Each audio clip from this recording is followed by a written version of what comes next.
Η πονηρή Ποντικίνα και ο γάτος, μια ιστορία για την εξυπνάδα και την υπομονή.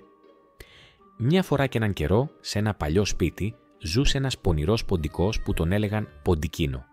Ο Ποντικίνος ήταν μικρός, αλλά πολύ έξυπνος και πάντα προσεκτικός. Μαζί του ζούσε ένας μεγάλος γάτος που ήταν γρήγορος και έτοιμος να τον πιάσει. Κάθε μέρα ο Ποντικίνος έβγαινε από τη φωλιά του για να βρει ψίχουλα φαγητού, αλλά πάντα έπρεπε να προσέχει το γάτο.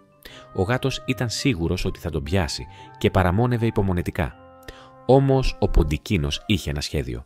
Έβγαινε σιγά σιγά προσέχοντας το γάτο και αποφεύγοντάς τον με πονηριά και υπομονή. Μια μέρα ο γάτος αποφάσισε να κάνει επίθεση, αλλά ο Ποντικίνος κατάφερε να του ξεφύγει για άλλη μια φορά. Ο γάτος συνειδητοποίησε ότι η εξυπνάδα του μικρού ποντικού ήταν μεγαλύτερη από την ταχύτητα και τη δύναμή του. Μήνυμα της ιστορίας. Η εξυπνάδα και η υπομονή μπορούν να νικήσουν τη δύναμη και την ταχύτητα.